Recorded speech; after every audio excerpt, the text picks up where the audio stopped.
Le ministre de l'enseignement préscolaire, primaire, secondaire et de l'alphabétisation, Jean-Luc Montou, a mis à profit son séjour Pointe-Noire pour visiter quelques établissements scolaires de la ville de Pointe-Noire et tenir des séances de travail avec le personnel sous tutelle, de même qu'avec les responsables syndicaux des établissements privés.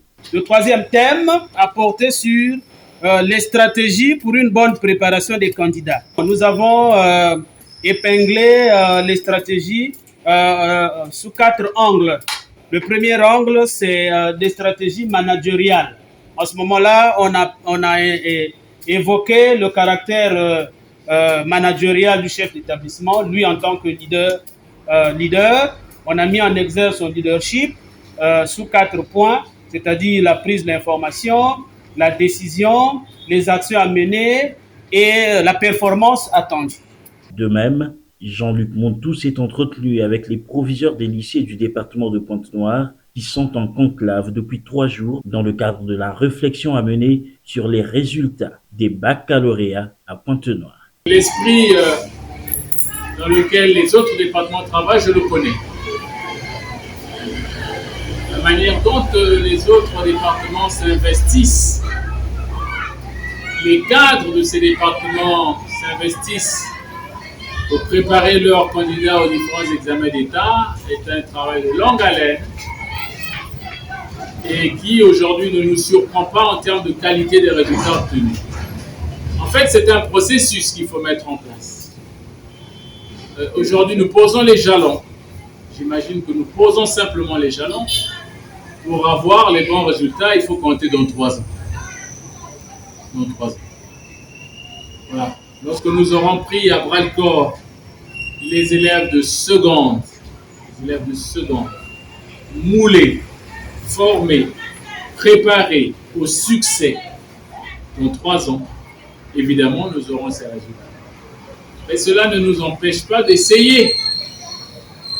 Essayer cette année déjà, pour essayer de corriger le tir et faire que nous puissions quitter ces dernières places honteuses pour nous immiscer peut-être vers le milieu du tableau et faire que, en réponse au geste du président de la République, que nos admis puissent enfin montrer qu'ils ont mérité l'université de Luango en pleine construction. Cette visite guidée des services qui s'inscrit dans le calendrier des visites de terrain du niveau central dans les structures de la direction centrale du service de santé a permis au directeur de cet organe technique en matière de santé au ministère de la Défense nationale, le médecin-colonel-major Alexis Morumoyoka, de prendre le pouls des dites structures dans leur état actuel. Une séance de travail en vue des échanges interactifs avec les animateurs des principaux services a été ouverte pour toucher du doigt la réalité et permettre à la direction centrale du service de santé d'avoir les éléments de référence pour servir d'outil d'aide à la décision au ministre de la Défense nationale. Donc nous avons comme premier objectif pour cette année la révision de nos textes.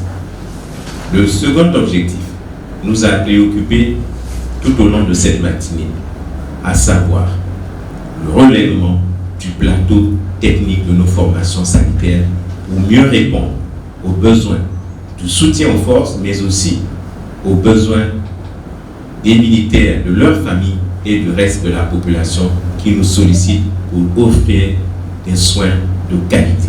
En ce qui concerne le relèvement du plateau technique, Monsieur le ministre de la Défense nationale a donné des orientations pour que dans la suite des efforts qui ont été réalisés à l'hôpital central des armées Pierre Mobengo, que l'on puisse déployer également des efforts pour améliorer le plateau technique dans les 2 grandes formations sanitaires que nous avons en zone militaire de défense numéro 1. Dans la perspective du relèvement du plateau technique, il faut préciser que les 2 grandes formations sanitaires en zone militaire de défense numéro 1, à savoir l'hôpital régional des armées et la clinique chirurgicale des armées Océan, ont été équipées de nouveaux matériels de radiologie, d'échographie et de divers équipements numériques destinés à renforcer la prise en charge médicale.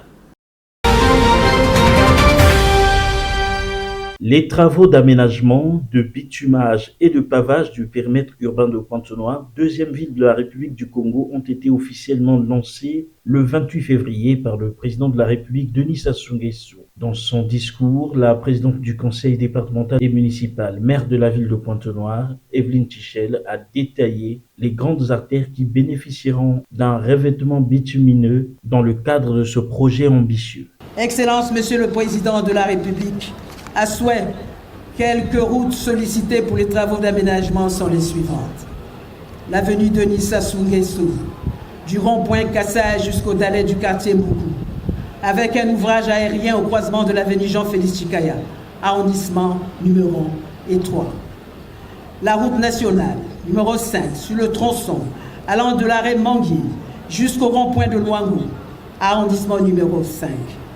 L'avenue Bitelikandombi du club hippique jusqu'au croisement, avec l'avenue Charles de Gaulle, avec un pont aérien au rond-point d'Avoum, à proximité des rails du CFCO, arrondissement numéro 1. L'avenue Malouango, du rond-point de la République jusqu'au croisement de la route nationale 1 à Vonvon, arrondissement numéro 2 et 4. La route nationale 1 du rond-point Luangili par Mongo Kamba jusqu'au rond-point Tister, arrondissement numéro 4 et 5. L'avenue Tister jusqu'à Patra, arrondissement numéro 4 et 3. L'avenue Antoinette Sassou Nguesso, dans le quartier Makayabou, avec aménagement sur le ravet dit André Jacques, arrondissement numéro 5. L'avenue de la Liberté, partant du quartier Mvungu jusqu'au raccordement avec l'avenue Tister, arrondissement numéro 4 et 3. Pour terminer, je réitère au nom de toutes les populations de Pointe-Noire que nous vous restons très reconnaissants pour cet intérêt particulier que vous portez à la ville de Pointe-Noire et à sa prospérité. De nombreux projets d'urbanisation sont prévus pour changer l'image de la capitale économique afin de lui permettre de rivaliser avec les autres villes côtières, a dévoilé le ministre d'État, ministre de l'Aménagement du Territoire, des Infrastructures et de l'Entretien routier, Jean-Jacques Bouillard, déclarant que l'année 2024 constitue un repère important dans la modernisation de la ville de Pointe-Noire. Mesdames et messieurs, cette ville de Pointe-Noire, nous la voulons moderne. Une modernité qui passe forcément par l'attractivité, qui met en avant la cohésion urbaine et civilisationnelle. Une ville portuaire où le centre et la périphérie s'interconnectent par des ouvrages de circulation aérés, fluides et convergents, favorisant ainsi la mobilité. Vous comprenez bien, mesdames et messieurs, que les voiries urbaines sont à la ville ce que les veines sont au corps humain. Et c'est ainsi que dans la cohésion apportée entre le flux et la forme, la conception des voiries issues des études converge vers une dimension exclusivement réticulaire, en conformité avec le plan local d'urbanisme de la ville de Pointe-Noire dans son diagnostic. Axe 3. Un premier chapelet d'axes routiers a été retenu pour faire l'objet des travaux de financement propres de l'État.